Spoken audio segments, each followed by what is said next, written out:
అందరికీ ప్రేస్తలాడమ్మా. దేవుని నామములో మీ కూడి వచ్చిన ప్రతి బిడ్డకు శుభములు, దేవాది దేవుని దీవెనలు కలుగును గాక. ఈ దినము నా ప్రభు చేత మనకి ఇవ్వబడిన వాక్యము మార్కు సువార్త 8వ అధ్యాయము 34వ వచనం. నన్ను వెంబడింపగోరువాడు తన్ను తాను ఉపేక్షించుకుని తన సిలువను ఎత్తుకొని నన్ను వెంబడింపవలెను. అంటే ప్రభు మనకి చెప్తున్న వాక్యం ఏంటంటే, ప్రభువుని ఎవరైతే వెంబడింపాలని అనుకుంటారో, ప్రభువులోకి వచ్చిన ప్రతి వారు కూడా ప్రభువుని వెంబడిస్తారని ఎక్కడా కూడా మనము మరి ఊహించటం కూడా లేదు. ఎందుకంటే చాలా మంది వారి వారి అవసరాల కోసం, లేకపోతే వారికి ఉన్న కష్టాలను బట్టి ప్రభు దగ్గరకు వస్తారు. ఏదైనా ఆ ప్రభువుని చేపట్టడంలో ఉన్నటువంటి ఆ యొక్క కార్యక్రమంలో వారికి ఏదైనా మరి శ్రమ సంభవించినప్పుడు వారు చాలా మంది వెనుకకు వెళ్ళిపోతూ ఉంటారు, ప్రభువుని విడిచిపెట్టేస్తూ ఉంటారు.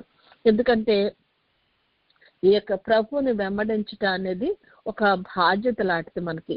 మన చిన్నపిల్లలు ఉన్నారనుకోండి, వారికి సరే అన్ని బాధ్యతలు ఉండవు. ఎందుకంటే పెద్దవాళ్ళు ప్రతిదీ చూసుకుంటారు. బాధ్యత అంటే ఒక భారం, పిల్లలను మోయటం అనేది ఒక భారం అనేది. అది పెద్దవాళ్ళు మరి భుజాన్ని ఎత్తుకొని మరి పిల్లలకి ఏం కావాలో సమస్తం చూస్తూ ఉంటారు కదండి. అది ఒక బాధ్యత. అదే మరి పిల్లల్ని ఏ విధంగా పోషించాలి, ఏ విధంగా సంరక్షించాలి అనేటువంటిది అదొక భారంలో ఉంటారన్నమాట. అలాగే మనం కూడా ప్రభువుని వెంబడించుట అనేది ఒక బాధ్యతగా మనం తీసుకోవాలి. ఇందులో మనకి ఎటువంటి కష్టం ఉన్నప్పటికీ, బాధ ఉన్నప్పటికీ మనము దాన్ని మోస్తూ రావాలన్నమాట. శ్రమలను సహించాలి. అదే మనకు మరి శ్రమలలో మరి ఈదులాడుకుంటాం. మరి వాటిలో ఎట్టి పరిస్థితుల్లో కూడా మనము వెనుకకు తిరగకుండా ముందుకు సాగిపోయేలాగా మనం ఉండాలన్నమాట. చిన్నపిల్లలు ఉన్నారనుకోండి, స్కూల్కి వెళ్తారు. వాళ్ళకి మరి నేర్చుకున్నప్పుడు చాలా విషయాలు వాళ్ళకి అర్థం కాకపోవచ్చు. అప్పుడు అర్థం కానప్పుడు ఏం చేస్తారంటే పిల్లలు పరీక్ష రాయటానికి కూడా భయపడతారు, వెళ్ళరు అనమాట. కానీ ఎందుకు వెనక్కి వెళ్ళిపోతా ఉంటారనమాట. అలాంటప్పుడు వారు ముందు క్లాసులకి మరి వెళ్ళలేరు కదా. ఎందుకని వెళ్ళలేరంటే వారు చేయవలసిన పనిని, బాధ్యతను ధైర్యంతో ముందుకు మరి నేర్చుకుని వెళ్ళటానికి వాళ్ళు ఇష్టపడరు కాబట్టి వారు అదే క్లాస్లో ఉండిపోవటానికి అవకాశం ఉంటుంది. కానీ అదే మనము అర్థం కానప్పుడు మనం ఏం చేస్తాం, మరి టీచర్ దగ్గరికి వెళ్ళి, టీచర్ నాకు ఇది అర్థం కాలేదు, ఇది ఇట్లా ఉంది అని అన్నప్పుడు టీచర్ ఎక్స్ప్లెయిన్ చేసినాక అర్థమైనప్పుడు ఎంతో ఉత్సాహంతో ముందుకు వెళ్ళిపోతూ ఉంటారు.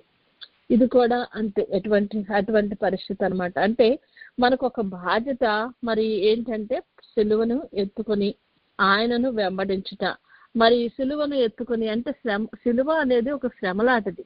మరి ప్రభు ఈ లోకంలోకి వచ్చి మన కొరకు సిలువ శ్రమలను ఎందుకు భరించారు? ఆయన మన యొక్క బాధ్యతను ఆయన తీసుకున్నారు. ఈ శరీరం అనేది మట్టి శరీరము, ఇక్కడ మట్టిలో కలిసిపోయే శరీరమే. కానీ మన ఆత్మల విషయమే ఆయనకు భారం ఉన్నది. మన ఆత్మ నశించిపోవట ఆయనకి ఏమాత్రం కూడా ఇష్టం లేదు. మన ఆత్మను ఆయన మరి సరైన స్థలానికి చేర్చాలని, అంటే నిత్య జీవంలోకి మనం వెళ్ళాలని ఆయన యొక్క కోరిక. కాబట్టి మన నిమిత్తమై మన పాపములను, మన భారములను ఆయన మోసుకొని శిలువ మాది మీద దాన్ని అణగదొక్కేసి మనకు జయాన్ని అనుగ్రహించిన దేవాది దేవుడు యేసయ్య. కాబట్టి ఈ యేసయ్య చేసిన కార్యం ఏంటి? మన నిమిత్తము సిలువనెత్తుకున్నారు. మనము కూడా ప్రభు యొక్క మార్గాలను అనుసరించి, ఆయనను అనుసరించి నడుచుకోవాలంటే మనము కూడా ఈ యొక్క శరీరం అనేటువంటి ఈ యొక్క శరీర యొక్క ఇచ్చలను మనం కూడా సిలువ వేయవలసిన వారమే అన్నాము. గల్తీల పత్రిక 5:24 ఉంటది కదా, క్రీస్తు యేసు సంబంధులు శరీరమును తమ ఇచ్చలతోనూ దురాశలతోనూ సిలువ వేసి ఉన్నారు అని. అంటే క్రీస్తు సంబంధులు, క్రీస్తుని వెంబడించేవారు, క్రీస్తు సంబంధులని ఎవరంటారంటే మరి ఈ లోక సంబంధమైన శ్రమలను లక్ష్య పెట్టక ఆత్మీయ సంగతుల మీద దృష్టి పెట్టుకుని వాటి విషయంలో మరి ప్రభువును వెంబడించే స్థితిలో ఎటువంటి కష్టమైనా సరే దాన్ని ఎదుర్కొని ఆత్మను కాపాడుకుంటూ ముందుకు వెళ్ళేవారే క్రీస్తు యేసు సంబంధులు అని కూడా మనం తెలుసుకోవచ్చు అనమాట. ఈ లోక సంబంధమైన దురాశలు, మరి ఇది కావాలి, అది కావాలి, ఇది ఉండాలి, అది ఉండాలి, నాకు సౌఖ్యం ఉండాలి, ఈ లోక సంబంధం అది తప్పని నేను అనను. కానీ అది ఎంతవరకు ఉండాలో అంతవరకే ఉండాలి. అసలు ఇంపార్టెంట్ ఏంటంటే మన యొక్క ఆత్మ అనేది చాలా ఇంపార్టెంట్. కాబట్టి దాని నిమిత్తమే ప్రభు మన ఆత్మను రక్షించడం కోసమే, మనలని ఈ పాప భోగేచ్ఛల నుండి మనల్ని విడిపించడం కోసమే ప్రభు ఈ లోకానికి వచ్చి ఉన్నారు. ఈ లోకానికి ఆయన రావటానికి కారణం కూడా అదే. ఒక మనిషి యొక్క శరీరంలో ఆయన ఎంత తాను ఇమిడ్చుకుని ఈ లోకానికి రావాల్సిన అవసరం ఏముందంటే, మనల్ని అంతగా ప్రేమించున్నారు కాబట్టి తన యొక్క పరలోకంలో ఉన్న ఆ భోగాలన్నిటినీ విడిచిపెట్టి, ఆ మహిమను విడిచిపెట్టి ఈ లోకానికి మన ప్రభు వచ్చున్నారు. ఎందు నిమిత్తం అంటే మనల్ని అంతగా ప్రేమించున్నారు కాబట్టి అంతగా ప్రేమించిన ఆయన కొరకు మనం చేయాల్సింది ఏంటంటే, ఆయన సంబంధుల్లాగా మనము బ్రతకాలన్నది. అలాగే యాకోబు పత్రిక 1:14 ఉంటుంది కదా, తమ దురాశ చేత ఈడవబడి మరలు కొల్పబడిన వారే శోధింపబడును. అంటే ఈ లోక సంబంధమైనటువంటి దురాశలు కలిగిన బిడ్డలు ఏం చేస్తారంటే ఈ లోకం చేత ఈడవబడతారట. ఈ లోక సంబంధమైన ఈడవబడటం అనేది శోధింపబడటం అనేది ఎప్పుడు జరుగుతుందంటే, మనం శారీరకంగా ఆత్మీయంగా బలహీనంగా ఉన్నప్పుడు, శరీరము విషయాల మీద మనం మనసు పెట్టినప్పుడు, శరీరానికి మనం ప్రత్యేకమైనటువంటి ప్రాధాన్యత ఇస్తూ ఆత్మను మనం నిర్లక్ష్య పెట్టినప్పుడు, ఈ విధమైనటువంటిది ప్రతివాడు తమ స్వకీయమైన దురాశల చేత, అంటే ఈ లోక సంబంధమైనటువంటి దురాశల చేత మనం ఏడవబడతామంట. అవి మనల్ని ఇటు అటు ఈడ్చేస్తాయి అనమాట. ప్రభువులో మనం నిలకడగా నిలిచి ఉండేటువంటి ఆ స్థితిని మనకి ఇచ్చేటువంటి అవకాశం మనకి ఇవ్వదు అనమాట. ఇటువంటి దురాశల చేత సిలువ వేయబడినటువంటి ఈ దురాశలన్నిటినీ మనం సిలువ వేయాలంటే మన ప్రభు యొక్క సిలువని ఎత్తుకొని ఈ యొక్క దురాశల నుండి మనము దూరంగా పారిపోవాలన్నమాట. లోకాన్ని నుండి మనల్ని మనం వేరుపరుచుకుని ప్రభు యొక్క కృపలో ఆయన యొక్క చిత్తాన్ని నెరవేరుస్తూ, ఆయన వాక్యాన్ని గైకొంటూ, ఆయన యొక్క వాక్యపు వెలుగులో మనం ముందుకు వెళ్తూ, మనం ఆయన వాక్యాన్ని అనుదినము పఠిస్తూ, అసలు ప్రభు మనకి ఏం చెప్పాడు, ఎలా ఉండమన్నాడు, ఏంటి అనేసి మనం దాని మీద ఎక్కువ ఆసక్తి కలిగిన వారమై ప్రభు ఇచ్చిన దాన్ని మనము పాటిస్తూ మనం ముందుకు సాగినట్లయితే, ఎటువంటి ఈ శరీర సంబంధమైన లోకాశలను మన మీద జయము పొందనీయకుండా మనము చేసుకోగలం అనమాట. చాలా మంది క్రైస్తవ పేర్లు పెట్టుకుంటారు కదండి, మార్క్ గారని, మాథ్యూ గారని, లేకపోతే పేతురు గారని, ఇట్లాగా ఎంతో మంది పేర్లు పెట్టుకుంటారు. పేర్లు పెట్టుకున్నంత మాత్రాన వారు అందరూ కూడా పరలోకంకి వెళ్తారని కాదు. వాళ్ళందరూ కూడా ఆయన యొక్క సిలువను ఎత్తుకునే వారైతే కాదనమాట. అయితే కానీ ఇప్పుడు యూదా ఉన్నారండి. యూదా అనే మాటకు అర్థం ఏమిటి? దాని అర్థము స్తుతించుట. కానీ ఇస్కరియోతు యూదా ఏం చేశారు? ఒక 30 వెండి నాణ్యాల కోసం ప్రభుని అమ్మవేశారు. ఆయన స్తుతించడం మానేశారు. స్తుతించడం ఆయన పేరుకు ఉన్నటువంటి సంబంధం. కానీ అట్లా కాదు. అలాగని పేరు పెట్టుకున్న ప్రతి వాళ్ళు ఆ విధంగా ఆయనలాగా ఉంటారని కాదు. కానీ కొంతమంది హిందూ పేర్లు పెట్టుకున్న వాళ్ళు కూడా ఉంటారు, ఎంతో మంది. అలాగని వాళ్ళు దేవునిలోకి వచ్చిన తర్వాత దేవుని చిత్తాన్ని నెరవేర్చడానికి కాదు, కానీ పేరులో కాదు మనకు ఉండాల్సింది. లేకపోతే ఒక పెద్ద గొప్ప దైవజనుడిని చూసి, అయ్యో ఈయన ఎంత గొప్ప దైవజనుడు, ఈయన ద్వారా ఇంత గొప్ప కార్యాలు జరుగుతున్నాయి కాబట్టి ఈయన్ని వెంబడిస్తాను అన్నట్లుగా మనం ఉండకూడదు అనమాట. ప్రభువును మాత్రం మనం వెంబడించగలగాలి. పౌలు గారు కూడా అంటున్నారు కదా, నేను క్రీస్తును వెంబడించలాగా మీరు కూడా ఆ విధంగా ఆయన్ను వెంబడించుకుంటున్నారు ఆయన. కాబట్టి మనము ప్రభువును వెంబడించాలి. మనం చేస్తున్న ప్రతి కార్యం వల్ల మనము ఇతరులకు ప్రభువును చూపించగలిగిన స్థితిలో మనం ఉండాలన్నమాట. ఆయన సంబంధులమని మనం ఎట్లా తెలుస్తామంటే, ప్రభువుకి ఇచ్చినటువంటి ప్రాముఖ్యతను బట్టి, ప్రభువుని మనము ఇతరులకు చూపించడాన్ని బట్టి, ప్రభు యొక్క గొప్ప కార్యములు ఏంటో, ఆయన సంకల్పం ఏంటో అది ఇతరులకు మనము తెలియపరిచే స్థితిలో మన ప్రవర్తన ద్వారా, మన యొక్క క్రియల ద్వారా ఇతరులకు ప్రభువుని చూపించే స్థితికి మనము రావాలనేసి ప్రభు యొక్క ఆలోచన. కాబట్టి ఈ యుగ సంబంధమైన కార్యక్రమాల్లో మనం కొట్టుమిట్టాడుతూ ఉంటూ ఇదే మంచిదిలే, భక్తులు కూడా ఇలాగే చేస్తున్నారు, అలాగే నేను కూడా ఉంటాను మరి అని దేవుని పేరు పెట్టుకున్నా కూడా మనుషులను అనుసరించి నడిస్తే అది ప్రభువుకి హితము కాదనమాట. కాబట్టి ఆయనకి ఇష్టమైన రీతిలో మనం నడుచుకోవాలంటే మరి ఈ కాలంలో అందరూ అలాగే ఉంటున్నారండి, మరి ఇది ఒక ట్రెండ్ అండి, ఇలాగే ఉండాలండి, మరి అందరూ ఇట్లా మరి అని మనము ఇతరులను అనుసరించి నడుచుకోవటం మన యొక్క కర్తవ్యం కాదు. క్రీస్తు సంబంధులు అన్నవారు క్రీస్తుని పోలి నడుచుకోవాలి. కాబట్టి మనం క్రీస్తుని పోలి నడుచుకుంటున్నామా? ఇతరుల యొక్క ఆత్మలను వెలిగించడానికి మనము ఉపయోగపడుతున్నామా? ప్రభువు ఈ లోకానికి వచ్చింది ఆత్మల రక్షణ కొరకు వచ్చారు. కాబట్టి మనం కూడా మన ఆత్మలను మన ఆత్మను కాపాడుకుంటూ ఇతరుల ఆత్మలను మరి కాపాడగలిగిన స్థితికి మనం ఉంటున్నామా అనేది మనం ఎప్పుడు కూడా ఆలోచించవలసిన పని అన్నమాట. అదే మనకి అర్థం కాలేదనుకోండి, ప్రభా ఈ విషయం నాకు అర్థం కావట్లేదు, ఎట్లా చేయాలన్నది మనం ఇమ్మీడియట్ గా మనం వెళ్ళవలసింది మనుషుల దగ్గరికి అయితే కాదు, ప్రభు దగ్గరికి వెళ్ళి ప్రభు సన్నిధిలో కూర్చుని ప్రభు ఏం చెప్తారో అన్నది మనం నేర్చుకోవాల్సిన వారమే అన్నాము. ఆయన సన్నిధిలో ఉండి ఆయన నడిపింపుతో నడిచిన ఎడల గ్రంథంలో ఉన్నటువంటి ఆ సారాన్ని గ్రహించే స్థితిని దేవుడు మనకి ఇవ్వగలడు. దాన్ని అందుకోగలిగిన స్థితిని దేవుడు మనకు అందించగలడు. యేసుక్రీస్తు వారిని వెంబడించడం అనేది అనేకులు మరి ప్రభువులోకి వస్తున్నారు, కానీ ఏదన్నా శ్రమ వచ్చినప్పుడు, బాధ వచ్చినప్పుడు వెనుక తిరిగి వెళ్ళిపోతున్నారు. మరి ఆశతో వచ్చినప్పటికీ వారికి ఆ కష్టాన్ని చూచి, ఆ గందరగోళాన్ని చూచి, మరి దాన్ని ఏ విధంగా దాన్ని అణగదొక్కాలో వాళ్ళకి తెలియక మరి ప్రభువుతో నడవటం అనేది దాన్ని విస్మరించుకుని మరి వెనక్కి వెళ్ళిపోయేటువంటి పరిస్థితికి వస్తున్నారు. శోధనకి నిలవలేకపోతున్నారు. ఏదన్నా వచ్చినప్పుడు మనం దాన్ని ఏ విధంగా గెలవాలి, ఏ విధంగా దాన్ని ఓవర్కమ్ చేయాలి, ఇది ఒక టెంపరీగా వస్తున్నది కాబట్టి దీనిలో మనము ఏ విధంగా నిశ్చలంగా ప్రభువులో నిలిచి ఉండాలి. మరి క్రీస్తు అనే బండ మీద కట్టబడిన వారు ఎట్లా ఉంటారంటండి, మరి ఎటువంటి పరిస్థితుల్లో కూడా తుఫాన్ వచ్చినా, కష్టం వచ్చినా, బాధ వచ్చినా కూడా కదలక స్థిరంగా ఉంటారని చెప్పి వాక్యంలో రాయబడింది కదా. అలాగే మనం కూడా మరి కష్టం వచ్చినా, బాధ వచ్చినా, వేదన వచ్చినా అది ప్రభువు నుండి వచ్చిందా లేకపోతే సాతాను నుండి వచ్చిందా మరి గ్రహించుకుని దానిలో మనము మరి ధైర్యంగా నిలబడగలిగి ముందుకు సాగగలిగినట్లయితే మనం ప్రభువుని వెంబడించే స్థితిలో మనం ఉంటామని మనం తెలుసుకోవచ్చు అనమాట. ఆ సిచ్యుయేషన్ ఎటువంటిది అయినప్పటికీ దాన్ని ఎదుర్కొనేటువంటి పరిస్థితి ఎప్పుడు కూడా దేవుని సన్నిధిలో నిలిచి ఆయన పరిశుద్ధాత్మ సహాయంతోనే మనం నేర్చుకోవాలన్నమాట. మరి ప్రభు ఆత్మ ద్వారా తప్పితే ఎవరు కూడా తన సెలవును ఎత్తుకొని ముందుకు సాగటం ఏ నరునికి కూడా సాధ్యం కాదనమాట.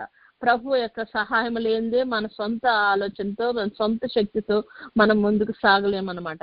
ప్రభువే మన చేయి పట్టుకుని ఈ లోకమనే ఊబిలోండి బయటికి తీసుకొస్తారనమాట. ఊబి అనేది ఏంటండి, ఊబి అనేది ఈ లోకం అనేది ఒక ఊబి లాంటిది. ఊబి అంటే దాంట్లో ఎవరన్నా పడిపోయారనుకోండి, వాళ్ళు ఇటు కదిలినా అటు కదిలినా లోపలికి దిగిపోతారే తప్పితే దానిలోండి బయటకు రాలేరు. ఎంత ప్రయత్నించినా కూడా వారు బయటికి రాలేరు.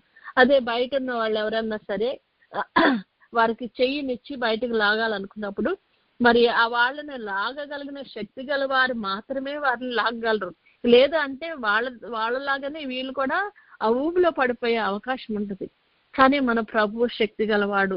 ప్రభువు ఆత్మ ద్వారా మనము కార్యాలు చేయగలం అనుకున్నప్పుడు మనం ప్రభు మీద ఆధారపడినట్లయితే ప్రభువు తన హస్తం పట్టుకుని మనము ఎటువంటి ఊబిలో ఉన్నప్పటికీ బయటికి లాగి మనలను శుద్ధి చేసి శుభ్రపరిచి మరి మనలను మరి గట్టి స్థలమందు నిలబెట్టకు మరి ప్రభు శక్తి గలవారు. కాబట్టి ఈ యొక్క సిలువ పోరాటంలో మన అంతరంగంలో ఉన్నటువంటి ఈ పోరాటంలో పరిశుద్ధాత్మకు మనం మొరపెట్టుకున్నట్లయితే పరిశుద్ధాత్మను ద్వారా మనము కార్యములు చేయగలమన్నమాట. పరిశుద్ధాత్ముడు మాత్రమే మనలను ఈ పోరాటం నుండి బయటకు లాగలడు. దేవుని విషయాలు గ్రహింపాలంటే లోకంలో పడి మనము ఈదుగులాడుకుంటూ మనం ముందుకు వెళ్తున్నట్లయితే దేవుని విషయాల్ని గ్రహించగలిగిన స్థితి మనకు రాదు. కాబట్టి ప్రతి నిమిషము ప్రతి గడియ కూడా ప్రభు వైపు తిరిగి మనము ప్రభా ఈ సిచ్యుయేషన్ లో నాకు ఎట్లాగా, ఇదేంటి ప్రభా, నేనేం చేయాలి అని ప్రభు వైపు తిరిగి మనము ఆయన మొరపెట్టినట్లయితే మరి ఆయన యొక్క మరి బిడలముగా ఆయన ఈ లోకానికి వచ్చి శ్రమలను అనుభవించినటువంటి యొక్క మరి ఆయన యొక్క మరి నిర్ణయాన్ని, ఆయన యొక్క సంకల్పాన్ని మనము క్లియర్ గా చూడగలుగుతాం అనమాట. ఈ లోకం అలాగని ప్రభు మనకి ఏమి సాయం చేయడా, మనకి బాగు చేయడా, ఆరోగ్యం లేకపోతే ఆరోగ్యం ఇవ్వడా అంటే ప్రతి విషయంలోనూ మనకు సహాయం చేస్తాడు. కానీ అవి టెంపరీ. ఇప్పుడు ఒకరికి అనారోగ్యం ఉందనుకోండి, వాళ్ళని బాగు చేయమని మనం ప్రభువుని వేడుకున్నప్పుడు ప్రభు మనకి స్వస్థతనిస్తాడు. స్వస్థతనిచ్చారని మనం ఏమనుకుంటాం, ఓకే స్వస్థత వచ్చింది కాబట్టి మనము ఓకే ఇంకా మనం పర్వాలేదు అనే శాశ్వతంగా మనం ప్రభులో ఉంటాము అని అనుకుంటాక ఎక్కడన్నా ఉందండి? లేదు కదా. ఎంత స్వస్థత ఉన్నప్పటికీ ఏదో ఒకనాడు ఈ శరీరాన్ని విడిచిపెట్టి పైకి వెళ్ళగలిగిన వారమే కానీ ఈ లోకంలో మనము మరి ఉండవలసినటువంటి పరిస్థితి మనకు ఉండదు.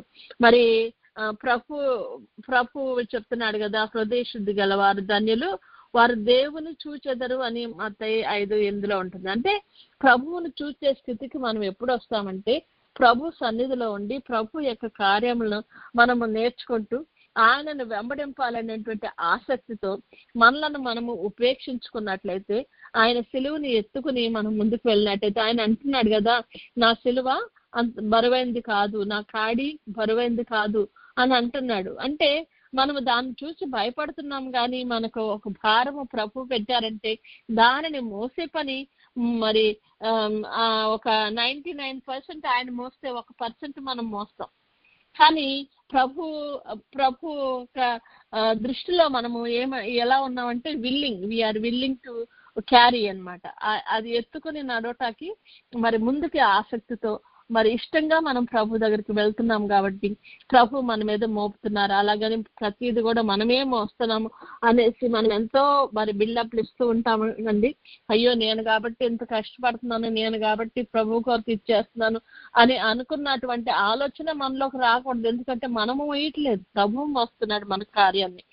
ఏ విషయంలోనైనా సరే మన ఇంటి బాధ్యతలు కానీ, మన పిల్లల బాధ్యతలు కానీ, మనం చేస్తున్న ప్రతి కార్యం కూడా ప్రభు యొక్క కృపను బట్టి, ఆయన ఇచ్చిన శక్తిని బట్టి మనం చేయగలుగుతాం. కానీ మన సొంత శక్తి మీద ఆధారపడి మనం ఏ కార్యం కూడా చేయలేము. కాబట్టి ప్రతి విషయంలో కూడా ప్రభు యొక్క మరి సహాయాన్ని కోరిన వారమే ప్రభు యొక్క సన్నిధిలో ఉంటూ మరి ఆయన ద్వారా మనము బలం పొంది ఈ యొక్క మనకు ఇవ్వబడినటువంటి ఈ యొక్క టాస్క్ ని మనము కంప్లీట్ గా మరి పూర్తి చేయగలిగినట్టు మనకు దేవుడు మాత్రమే సహాయం చేయగలడు.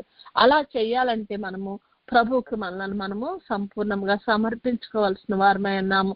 ప్రభువుకి మరి ఏ విధంగా నువ్వు నడిపిస్తావు నాయన, నువ్వు ఏ డైరెక్షన్ ఇస్తావు ప్రభా, ఈ డైరెక్షన్ లో నేను వెళ్ళొచ్చా, ఈ డైరెక్షన్ లో నేను ఉండొచ్చా అని ప్రతి విషయంలోనూ ఆయన డైరెక్షన్ కోసం ఎదురు చూస్తూ ఉంటాము కదండి. ఇప్పుడు ఏదైనా ఒక ఊరు వెళ్తున్నామంటే ఒక GPS ఏదో పెట్టుకుంటాం కదా కార్లో, పెట్టుకున్నప్పుడు అది ఎట్లా చూపిస్తే అట్లా వెళ్తాము.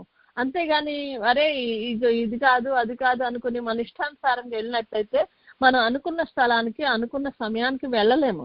ఏమో తర్వాత క్షేమంగా వెళ్ళొచ్చేమో కానీ చాలా విషయాల్లో మరి సరైన డైరెక్షన్ లేదు. ఎందుకంటే అది మనకు తెలియని పరిస్థితి. అంతే, మన భవిష్యత్తు కూడా మనకు అసలు తెలియదు. మన భవిష్యత్తులో రేపటి దాకా ఎందుకు, రెండో నిమిషంలో ఏం జరుగుతుందో మన జీవితంలో మనకు తెలియదు. కాబట్టి మనం ప్రభు మీద ఆధారపడినట్లయితే భవిష్యత్తును అంతటినీ చూడగలిగిన శక్తి గల దేవుడు కాబట్టి ఆయన మనల్ని నడిపిస్తాడు. మన ఆత్మను రక్షించడానికి ఈ లోక సంబంధమైన ప్రతి అవసరాన్ని తీర్చే దేవుడు మన దేవుడే. కానీ మనకు కావాల్సింది ఏంటంటే మన ఆత్మల రక్షణ, మన ఆత్మ క్షేమంగా నిత్య జీవంలో ప్రవేశించబడి మరి ఆయనతో పాటు సింహాసనాల మీద కూర్చుని రాజ్యాన్ని ఏలే స్థితిని దేవుడు మనకి ఎప్పుడు ఇస్తాడంటే ఈ లోక సంబంధంగా వచ్చేటువంటి ప్రతి విధమైనటువంటి శోధనను తట్టుకుంటూ మరి ప్రభు మీద ఆధారపడి ప్రభు మీద ఆనుకొని ఆయన ఇచ్చిన డైరెక్షన్స్ ద్వారా మనం ముందుకు వెళ్ళినట్లయితే ఆయన సిలువని ఎత్తుకొని మనము ముందుకు సాగగలము, ఆయనను వెంబడించగలము. ఎట్టి పరిస్థితుల్లోనూ మనము దారి తప్పే అవకాశం అయితే ఉండదు. కానీ ఇతరులకు చూసే వాళ్ళకి ఎట్లా ఉంటుందంటే వీళ్ళు ఏంటండి దేవుణ్ణి నమ్ముకున్నాను అంటున్నారు, వీళ్ళకెందుకు ఎన్ని కష్టాలు వస్తున్నాయి, వీళ్ళకెందుకు ఇవి వస్తున్నాయి అని మనుషులు అనుకోవచ్చు. కానీ దానిని మనం ఓవర్కమ్ చేసినప్పుడు, దాన్ని ఎప్పుడైతే మనం జయిస్తామో అప్పుడు అయ్యో నిజమేనండి, వీళ్ళ దేవుడు ఎంత గొప్పడండి, ఎంత గొప్ప కష్టంలో ఉండి కూడా వాళ్ళని బయటకు తీశాడు అని దేవుని నామానికి మహిమకరంగా వారు మాట్లాడే పరిస్థితి ఎప్పుడంటే మనము తట్టుకుని ముందుకు వెళ్ళగలిగినప్పుడు. ఏదైనా సరే మనము ప్రభు మీద ఆధారపడి మనం ముందుకు వెళ్ళగలిగినట్లయితే కావలసిన శక్తిని కూడా ఆయనే ప్రొవైడ్ చేస్తాడని, తనే ప్రొవైడర్ అని చెప్తున్నారు. అంటే ప్రతి విషయమైనటువంటి అవసరంలోనూ ప్రభు మన ప్రక్క నుండి మనల్ని ఆదుకునే దేవుడు. కాబట్టి అట్టి దేవుడిని మనం స్తుతించాలంటే ఆయన సిలువనెత్తుకుని ప్రభువుని వెంబడింపుటకి మనము ఇష్టపూర్వకంగా ఆయన సన్నిధికి వచ్చి ఆయన సన్నిధిలో మనం ముందుకు సాగిపోయే దీవెన దేవుడు మనకు, మన బిడ్డలకు, మన కుటుంబాలకు దయచేయను గాక. గాడ్ బ్లెస్ యు ఆల్ అండి. ఇప్పుడు మనము సన్నిధి చేసుకుందాం.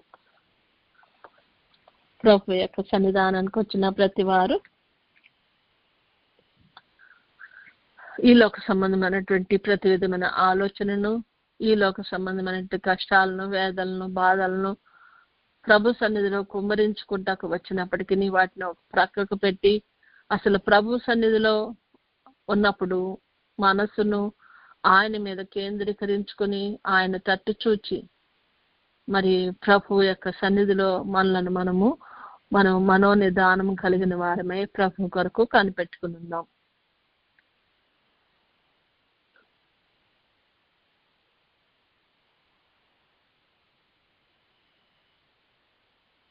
మన మనసులో రేగేటువంటి ప్రతి విధమైన అలజడిని అణచివేయాలంటే మన దృష్టిని ప్రభు మీద కేంద్రీకరించుకోవాలి. ప్రభు సన్నిధానంలో మనం ఉన్నామని, ఆయన మన ఎదుట ఉన్నారని మన దృష్టిని, మనసును ఆయన తట్టు తిప్పుకొని దేవాది దేవుడు, రాజాది రాజు, సర్వశక్తి గల తండ్రిని మహిమపరుద్దాం.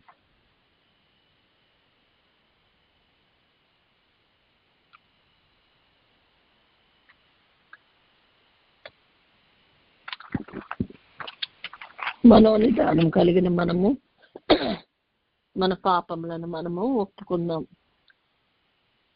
ప్రతిదినము మనము స్నానం చేసినప్పటికీ మన శరీరం మీద మట్టి కనపడినట్లు మన పాపభూయిష్టమైన ఈ యొక్క శరీరంలో, మన మనస్సులో ఏదో ఒక పాప తలంపులు, పాపపు క్రియలు ఎప్పటికప్పుడు చొచ్చుకొని వస్తూ మనలను అభద్రపరిచే ప్రతి విధమైనటువంటి కీడును ప్రభు సన్నిధిలో మనం ఒప్పుకొని ఆయన రక్తం చేత శుద్ధి చేయబడి,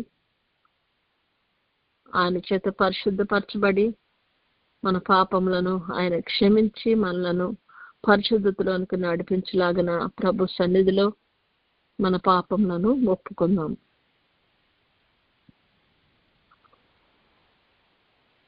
ఎటువంటి చెడు ఆలోచన అయినా కూడా అది పాపమే.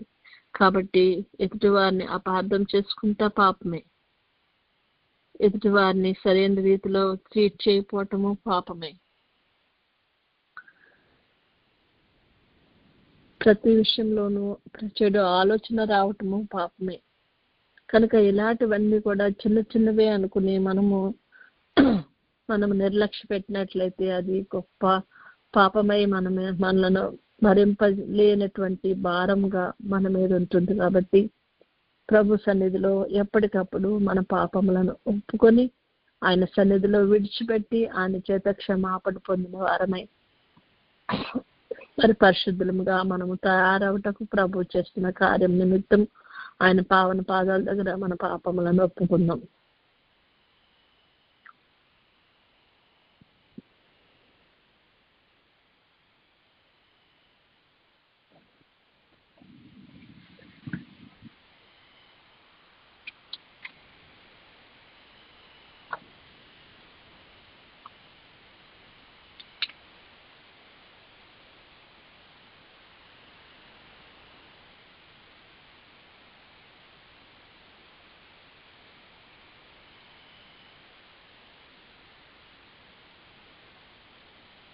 ప్రభు సిలువని ఎత్తుకుంటకు,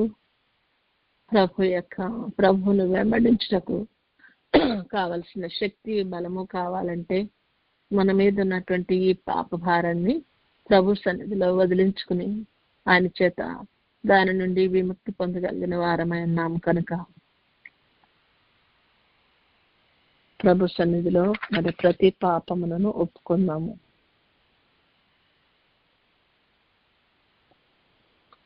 పాపపు ఒప్పుకోలు చేసిన ప్రతి వారము ఇప్పుడు ప్రభువుని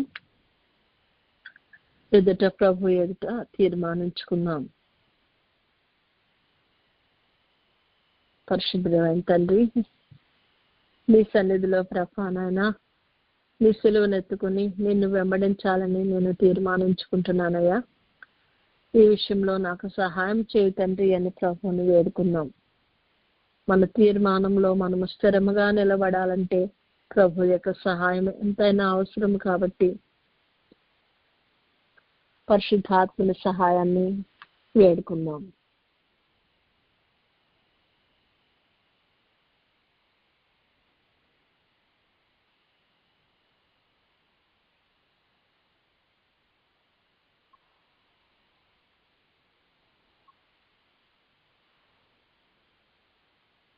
ఆయన నిన్ను వెంబడించాలంటే ప్రభా ఈ లోక సంబంధంగా ఉన్నటువంటి శరీరాశలు, నేత్రాశలు, జీవపు డంబము నన్ను ప్రభా ఈడ్చివేయకుండానట్లు ప్రభా నా తండ్రి ఉండాలని, నా తండ్రి నాయన ఈ శరీరాన్ని నేను నలగగొట్టుకుని ప్రభా శిలువ వేసి ప్రభా నాయన నీ కొరకు నేను నిలబడాలని తీర్మానించుకుంటున్నాను కనుక నా ప్రభా మాకు సహాయం దయచేయండి తండ్రి అని ప్రభుని వేడుకున్నాం. కష్టముల్లో, శోధనలో, బాధల్లో ఉన్నప్పుడు ప్రభా నీలో నేను స్థిరంగా నిలబట్టకు ప్రభా నాయన ఆ కష్టాల నుండి మేము నా తండ్రి నాయన మేము విడుదల పొందాలంటే కేవలం నిన్ను గట్టిగా పట్టుకొని మేము ముందుకు సాగటమే అని ప్రభా మేము నేర్చుకుంటుండగా నా ప్రభా మాకు సహాయం దయచేయండి అని ప్రభుని వేడుకుందాం.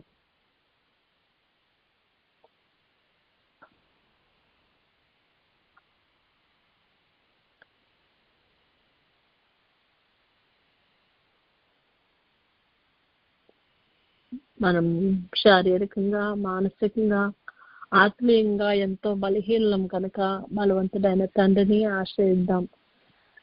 మన తీర్మానాలు స్థిరంగా నిలబట్టకు,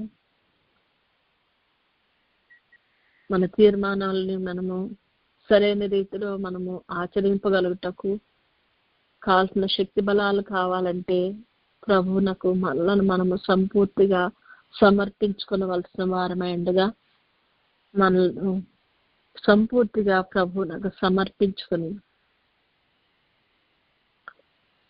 ప్రభు కార్యము చేపట్టుటకు తగిన శక్తి గలవారం అవుటకు సరైన రీతిలో పరిశుద్ధ ఆత్మల చేత నడిపింపబడదాం.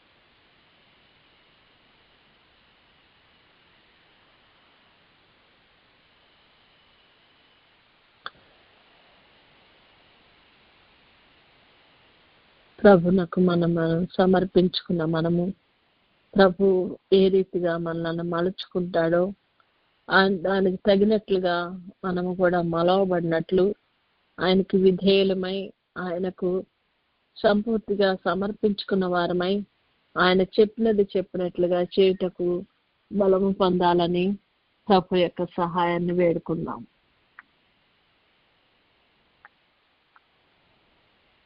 మనల్ని మనము సమర్పించుకున్నప్పుడే ఆయన మన జీవితంలో కార్యములు చేయగలడని మనం విశ్వసించిన వారమై ప్రభునకు సంపూర్తిగా సమర్పణలో ఉందాం.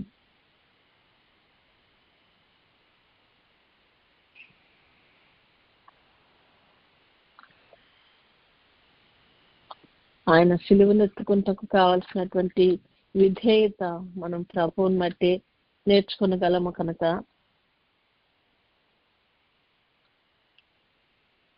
ఆయనను వెంబడించాలంటే కావాల్సిన మరి సిద్ధపాటు దేవుడు మాత్రమే మనకి ఇవ్వగలడు కనుక ప్రభునకు సమర్పించుకుందాం.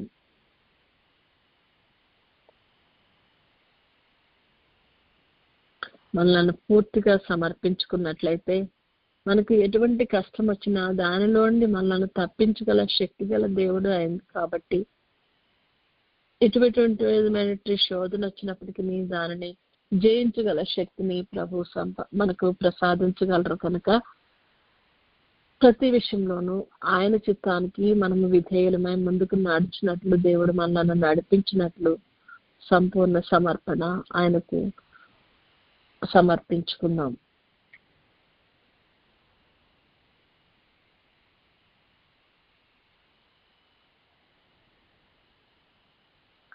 సమర్పించుకున్న వారులారా అడుగుడి మీకు ఇవ్వబడినని వాగ్దానం చేసిన తండ్రిని మనము కావలసిన వాటిని అడుగుదాం. ప్రభువా నీతో తండ్రి నాయన ఏకీభవించి నాయన నిన్ను పోలి నడుచుకోవాలని ప్రభా నీ సిలువను ఎత్తుకొని నిన్ను వెంబడించాలని ప్రభా మేము ఆశపడుతుండగా నా ప్రభా ఈ లోక సంబంధమైన ప్రతి విధమైనటువంటి దురాశలను ప్రభా నా తండ్రి మేము విసర్జించగలుగుటకు వాటిని జయించగలుగుటకు ప్రభా మాకు నీ కృపను అనుగ్రహించిన ఆయన అని ప్రభువుని వేడుకున్నాం.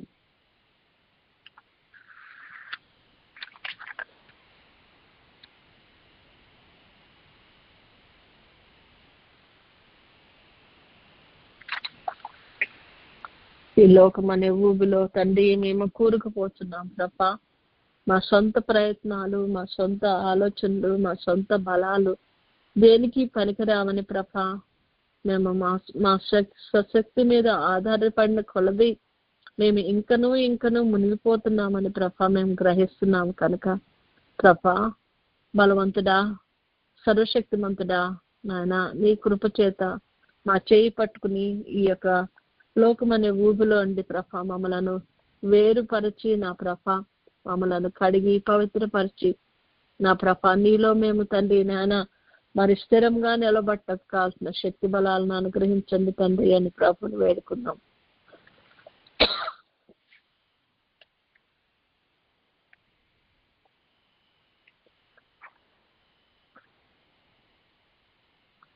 ఆయన నీ వాక్యాన్ని అనుదినము మేము ధ్యానించుకుంటూ దివారాత్రము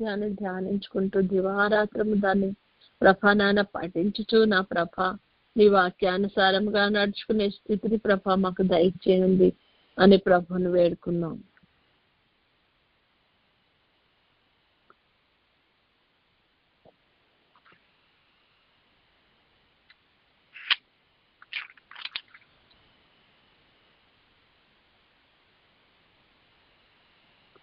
యెహోవా ధర్మశాస్త్రం నందు ఆనందించుచు దివారాత్రము దాన్ని ధ్యానించేవాడు ధన్యుడు అని సెలవిచ్చిన తండ్రి ప్రతి విషయంలోనూ నాయన నీ తట్టు తిరిగి నా ప్రభా నీ నుండి మేము బలం పొందగలుగుటకు దాన్ని ధ్యానించుకుంటకు నాయన నీటి కాలువ యోరుడు నాటబడిన వారమై ఆకువాడక మా కాలమందు ఫలమిచ్చు చెట్ల వల్లే మేము ఉండగలుగుటకు నాయన నీ కృపను అనుగ్రహించండి తండ్రి అని ప్రభువుని వేడుకుందాం.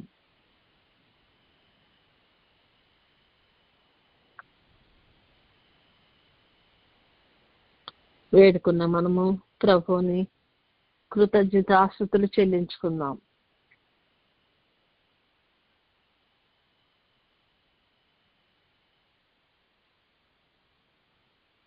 పరిశుద్ధుడు అయిన తండ్రి నాయన ఈ దినమున నా ప్రభా నా తండ్రి నాయన మా సెలువునెత్తుకుని నిన్ను వెంబడింపబోన్నట్లు ప్రభా మాకు తండ్రి జ్ఞానం ఇచ్చిన తండ్రి నీకు వందనాలు.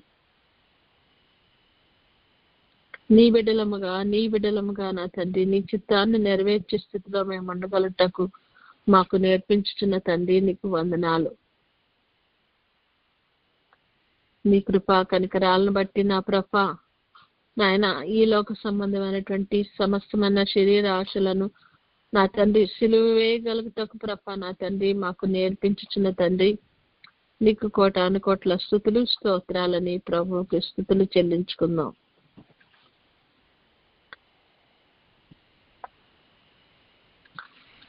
నిన్ను వెంబడించే స్థితిని మాకు దయచేస్తున్న దేవాది దేవా నీకు వందనాలు.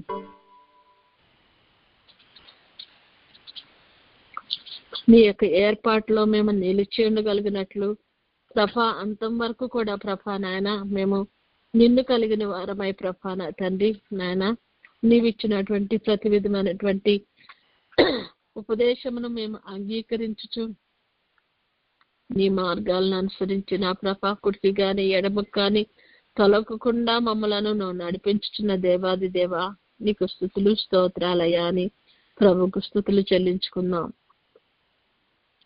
ఈ దినమున మరి లేచి నా తండ్రి నీ సన్నిధిలో కూర్చుని పెట్టుకున్న విధానాన్ని బట్టి నీకు వందనాలు. ఎంతో మందికి లేని భాగ్యాన్ని మాకు దయచేస్తున్న దేవాది దేవా నీకు వందనాలు. ఏ ఏ పరిస్థితుల్లో మేమున్నప్పటికీ ఆయా పరిస్థితులను బట్టి నాయన మాకు సమయోచితమైన జ్ఞానాన్ని దయచేస్తూ నా ప్రభా చేపట్టుకుని నడిపించిన దేవాది దేవా నీకు స్తుతులు స్తోత్రాలు ప్రభా అని దేవునికి వందనాలు చెల్లించుకుందాం. మా కొరకు మా ఆత్మల రక్షణ కొరకు నాయన దివ్యలోకాన్ని విడిచిపెట్టి నా తండ్రి మనుషుల మధ్యకు వచ్చి మా శరీరాన్ని ధరించుకుని నా ప్రభా నా తండ్రి నాయన మా కొరకు నా తండ్రి నాయన ప్రాణం పెట్టిన దేవాది దేవా మా కొరకు శిలువ భారాన్ని ప్రభ ఎత్తుకున్న దేవాది దేవా బాధ్యతతో ప్రభ నాయన మమ్మల్ని రక్షించటానికి వచ్చిన దేవాది దేవా నీకు కోటాను కోట్ల స్తుతులు స్తోత్రాలయ్యా అని ప్రభువుకు స్తుతులు చెల్లించుకున్నాం.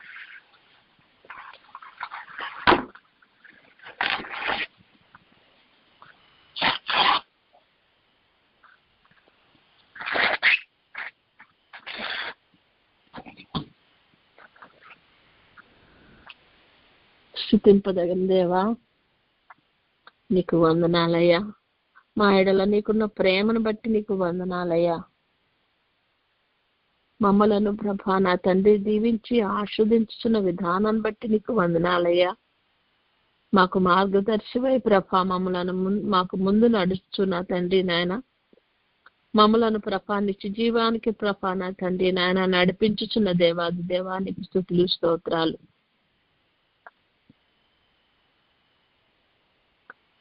మేము నశించిపోవటం నీ చిత్తము కాదు ప్రభా నీకు స్తుతులు స్తోత్రాలయ్యా.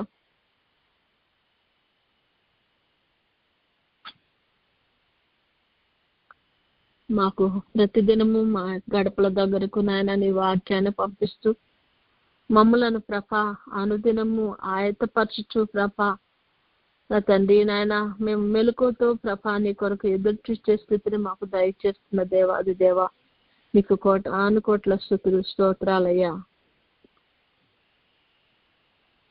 వెలుగు సంబంధుల వలె క్రీస్తు సంబంధుల వలె మమ్మలను నడిపించుటకు ప్రభా నాయన తండ్రి నాయన మాకు సహాయం చేస్తున్న దేవాది దేవా నీకు వందనాలయ్యా. మనుషులను అనుసరింపక నాయన నిన్ను పోలి నడుచుకున్నట్లు ప్రభా మాకు సహాయం దయచేస్తూ నాయన నీ వాక్యంలో ఉన్నది ప్రభా మేము గ్రహించగలిగేటకు ప్రభా నీ పరిశుద్ధాత్మను అనుగ్రహించిన దేవాది దేవా నీకు వందనాలు.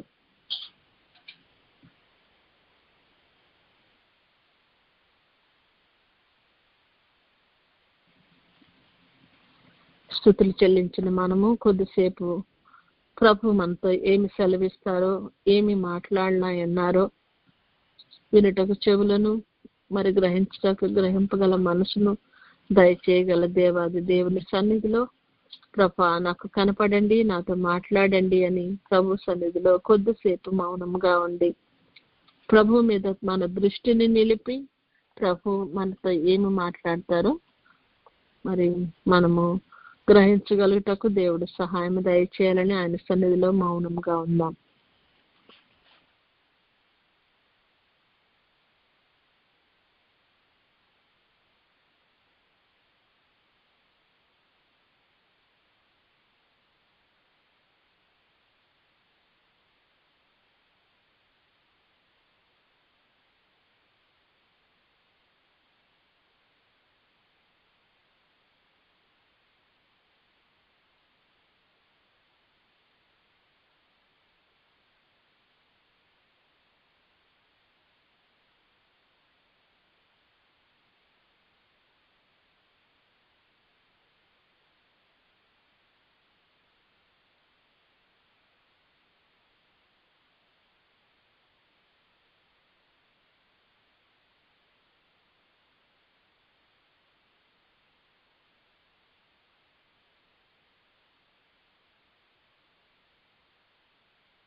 వందనములు నీకు, శుభవందనములు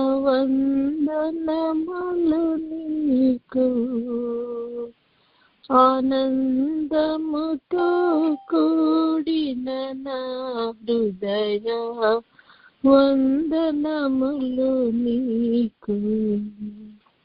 స్తుతులకు పాత్రుడా, స్తోత్రార్హుడా, నీకు వందనాలయ్యా ప్రభా.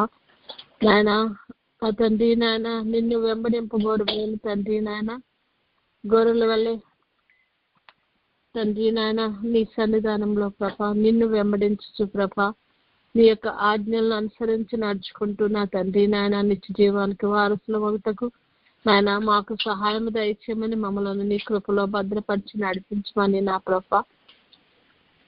నాయన మేము నేర్చుకున్న ప్రతిది కూడా ప్రభా నా తండ్రి నాయన నీ దగ్గర నుండి ప్రభా మాకు వచ్చిన ఉపదేశాన్ని మేము గ్రహించగలుగుటకు నీ పరిశుద్ధాత్మ సహాయాన్ని మాకు అందించి ప్రభా మమ్మల్ని నీ జీవానికి ప్రభా సిద్ధపరచమని నా ప్రభా నా తండ్రి నాయన ఈ లోకంలో ఏది ప్రభా మేము భరించాలో, ఏది భరించకూడదో, దేని నుండి మేము తండ్రి నాయన పారిపోవాలో, దేని నుండి ప్రభా నా తండ్రి దేనిని మేము ఎదిరించి దాన్ని గెలవాలో ప్రభా ప్రతి విషయంలోనూ మాకు సహాయం దయచేసి ముందుకు నడిపించమని, అన్ని విషయాల్లో నీవే మహిమ ఘనత కీర్తి ప్రభావాలు పొందుకోమని యేసయ్య అతి శ్రేష్టమైన నామంలో అడిగి పొందుకుని నామ తండ్రి. ఆమేన్.